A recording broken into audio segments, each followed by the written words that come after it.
ကျမမိတ်ဆွေများအားလုံးမင်္ဂလာပါရှင်။ရဝေးရနီးရနေကျမကိုချစ်ခင်အားပေးကြတဲ့ယုံကြည်အားပေးကြတဲ့ခုနှစ်ရက်သားသမီးများအားလုံးရှင်းနေဖွာသားသမီးများအားလုံးစိတ်ချမ်းသာခြင်းကိုယ်ဤကျမ်းမာခြင်းတွေနဲ့ပြည့်စုံနိုင်ကြပါစေရှင်။ကြာသာပရိသားသမီးများတွေ9လပိုင်းတလစာကိုအခုအကောင်းအဆိုးမျှဝေဟောပြောပေးမှာဖြစ်ပါတယ်။အဲ့ဒီတော့ကျမရဲ့ဗီဒီယိုလိုက်ကလေးမှာကြာသာပရိသားသမီးများတွေကြည်နေတယ်ဆိုလို့ရှိရင်တော့အစဆုံးလေးကြည်ပြီးသွားပါ။ဘာကြောင့်လဲဆိုလို့ရှိရင်ဒီ9လပိုင်းမှာကြာသာပရိသားသမီးတွေကကောင်းမွန်တဲ့ကံတရားရဲ့အထွတ်အထိပ်နေရာမှာ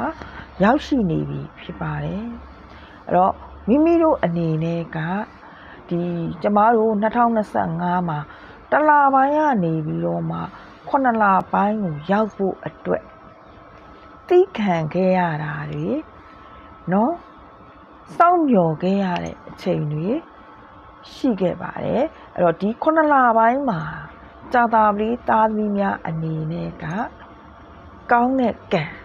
မိမိတို့ရဲ့ကောင်းတဲ့ကံကိုရောက်ပြီလို့ကိုယ်စိတ်ထဲမှာစွဲမြဲစွာနဲ့တဏှိတံချပြီးတော့ယုံကြည်နေရမှာဖြစ်ပါတယ်အဲ့လိုယုံကြည်ထားရင်ဒီ9လပိုင်းကနေစပြီးတော့မိမိတို့အနေနဲ့ကအောင်မြင်မှုတွေပိုင်ဆိုင်ရမှာဖြစ်ပါတယ်အပြောနဲ့မဟုတ်ပါဘူးလက်တွေ့ကိုပိုင်ဆိုင်ရမယ့်ချိန်ကာလတစ်ခုကြာရောက်နေတာဖြစ်ပါတယ်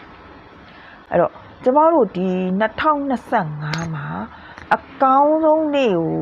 ပြောပါဆိုလို့ရှိရင်တော့ကြာသာပရိသားသမီးတွေစနေသားသမီးတွေတောက်ကြသားသမီးတွေဒီ9လပိုင်းမှာလည်းအဲ့လိုပါပဲ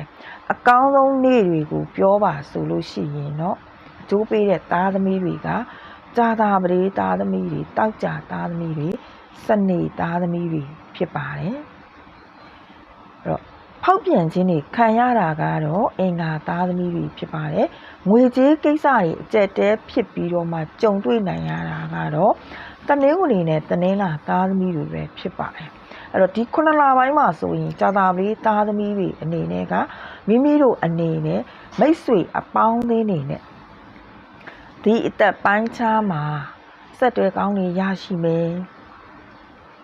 ပညာရေးနဲ့ပတ်သက်ပြီးတော့အောင်မြင်မှုတွေပိုင်ဆိုင်ရမယ်။စာမွဲတွေအောင်မြင်တတ်တယ်။မမျှော်လင့်မဲနဲ့ဂုဏ်တူးတွေပါတာမျိုးတွေတောင်ဖြစ်တတ်ပါတယ်။အဲ့တော့ဒီ9လပိုင်းမှာကြာသာပရိသားသမီးတွေကစင်တန်းတစ်ခု level တစ်ခုကိုတက်ရောက်သွားတာမျိုးတွေရောက်ရှိသွားတာမျိုးတွေဖြစ်တတ်ပါတယ်။ဘုံကနေကြီးမဟုတ်ပဲနဲ့သူကဖြည်းဖြည်းချင်းနဲ့စင်တန်းတစ်ခုကိုရောက်ရှိသွားတာကိုကိုတော့မသိလိုက်ပဲနဲ့တောင်ဖြစ်သွားတတ်ပါတယ်။ဒါကြောင့်ဒီလိုကိန်းထဲမှာကျမအနေနဲ့အထူးမှားကျင်တာကကြတော့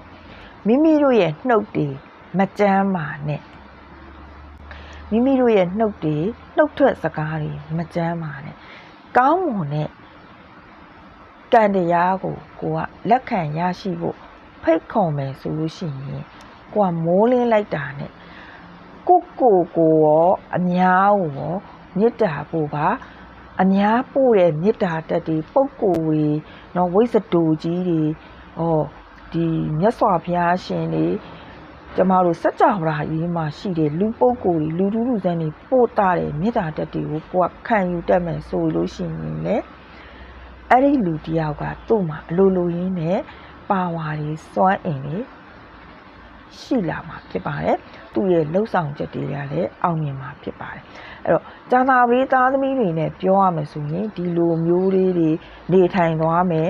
ကိုယ့်ရဲ့ကံတရားလေးတွေကိုကထိမ့်မယ်ဆိုလို့ရှိရင်အခုနကျမပြောတဲ့ချက်လက်တွေကြီးအောင်မြင်တတ်ပါတယ်ဒါကိုအဓိကထားပြီးပြောချင်တာပါကောင်းတဲ့ကံကိုရောက်နေပြီးမိမိတို့အနေနဲ့ပါဇက်ကမကြမ်းနဲ့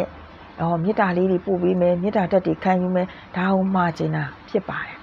အဲ့တော့မိတ်ဆွေပေါင်းနေနဲ့ပတ်သက်ပြီးတော့ကုညီမဆခြင်းတွေရမယ်ဒီလကကောင်းတဲ့လဖြစ်တယ်ငယ်ရွယ်သူတွေအတွက်ကိုယ်တိုင်ဝင်ပါပြီးတော့လိုက်ပါပြီးတော့အားကျိုးမှန်တဲ့မင်္ဂလာကိစ္စတွေဆောင်ရွက်ပေးလိုက်တာမျိုးတွေလည်း ကြုံရမှာဖြစ်ပါတယ်အဲ့တော့အပြိုလူပြိုဆိုရင်အိမ်တော်ကြားတတ်ပါတယ်အိမ်တော်ပြုတ်ဖို့ရည်ရွယ်ထားတဲ့သူတွေမင်္ဂလာလက်မှတ်ရေးထိုးခြင်းတွေမင်္ဂလာဆောင်တာတွေပြုလုပ်ရတတ်ပါတယ်နှစ်ဖက်လူကြီးတွေကကူညီပေးတတ်ပါတယ်တဘော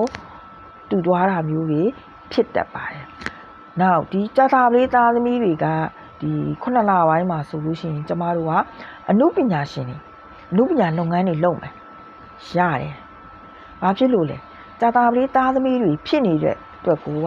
အနုပညာလုပ်ငန်းတွေနဲ့ဒီ9လပိုင်းမှာအောင်မြင်နေတတ်ပါတယ်အစောတဲ့ကောင်းတွေဝင်လာမယ်ကိုယ့်ကိုကမ်းလှမ်းမဲ့လူတွေကိုယ့်ကိုကြိုဆိုမဲ့သူတွေကကိုယ့်ရှိကိုလိုလိုရင်းနဲ့ရောက်လာတတ်ပါတယ်ကိုပြောတဲ့စကားလေးတွေကိုပါလေးပဲလုပ်လို့လူသိများတတ်ပါတယ်အောင်မြင်ကြော်ကြားသွားတတ်ပါတယ်ဒါပေမဲ့တခုရှိတာကကြာသာပလေးသားသမီးတွေငွေကြေးကိစ္စရှုပ်ရှင်းကင်းရမှာဖြစ်ပါတယ်ကိုကတငယ်ချင်းမိတ်ဆွေပဲဖြစ်ဖြစ်ကိုရဲ့အိမ်နီးနားချင်းပတ်ဝန်းကျင်ကိုပဲဖြစ်ဖြစ်ရုပ်တရက်ကိုရှိမှငွေကူညီလာတောင်းတယ်ငွေလာချီးတာမျိုးဆိုလို့ရှိရင်လုံးဝအကူအညီမပေးပါနဲ့ဘာကြောင့်လဲကျမတို့တယောက်နဲ့တယောက်ကချစ်ချင်းမေတ္တာတွေနဲ့ဆက်နွယ်ပြီးတော့တည်ကျွမ်းရင်းနှီးခဲ့ရတာဖြစ်ပါတယ်ဒီငွေကြေးကိစ္စကြောင့်ချစ်ချင်းမေတ္တာတွေကမခေါ်မပြောဖြစ်သွားတတ်ပါတယ်တစိမ့်တယောက်လိုလည်းဖြစ်သွားတတ်ပါတယ်အဲ့တော့ကိုယ့်ရဲ့ကိစ္စတွေကိုယ့်ရဲ့စိတ်ထဲမှာမကောင်းတဲ့ဒီစိတ်ခံစားချက်တွေဝင်လာမှာဖြစ်ပါတယ်ဒါကြောင့်ငွေကြေးကိစ္စတွေကိုဒီကြာသာပလေးသားသမီးတွေဒီလထဲမှာအထူးတတိထားပြီးတော့ရှောင်ကျဉ်ရမှာဖြစ်ပါတယ်ငွေပေးတာတွေစာချုပ်စာနဲ့လက်မှတ်ထိုးလိုက်တာတို့ငွေချီးတာတို့အိမ်အပေါင်ခံတာတို့ကားအပေါင်ခံတာမြေအပေါင်ခံတာမျိုးတွေငွေနဲ့ပတ်သက်တဲ့လုပ်ငန်းတွေအထူးဂရုစိုက်ပြီးတော့ပြုလုပ်ပေးရမှာဖြစ်ပါတယ်ကိုယ်တိုင်မလုပ်ရင်တော့ပိုကောင်းပါတယ်နောက်တစ်ခုအနေနဲ့ကကြတော့ခရီးဝေးခရီးနည်းတွေ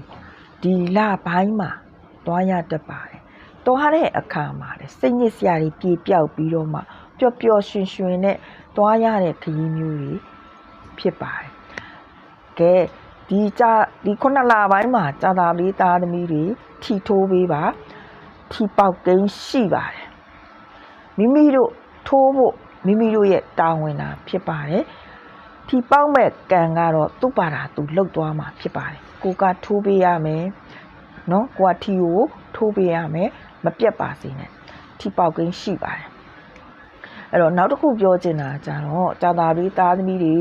ဝန်ထမ်းဖြစ်တယ်ဆိုလို့ရှိရင်ယာဒူးတိုးခြင်းတွေခံရတတ်တယ်ကိုသွားကျင်တဲ့နေရာတွေရရှိတတ်တယ်နေရာပြောင်းဌာနအပြောင်းတွေအရန်ကောင်းပါတယ်အကြီးအကဲရဲ့မျက်နှာသာပေးခြင်းတွေခံရမယ်လာတလဖြစ်ပါတယ်အဲ့တော့ကိုယ့်ရဲ့ဆုံးရှုံးထားတဲ့ပစ္စည်းတွေတန်ဖိုးရှိတဲ့အရာလေးတွေလည်း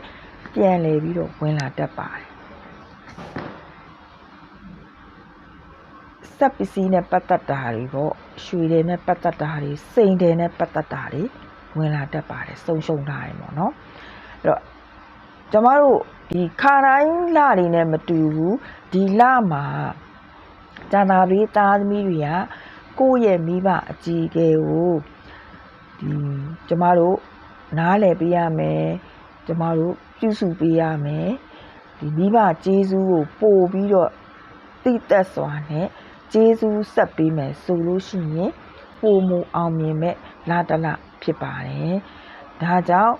ခြေရည်နဲ့ပတ်သက်ပြီးတော့ကြာသာပလေးသားသမီးများကတော့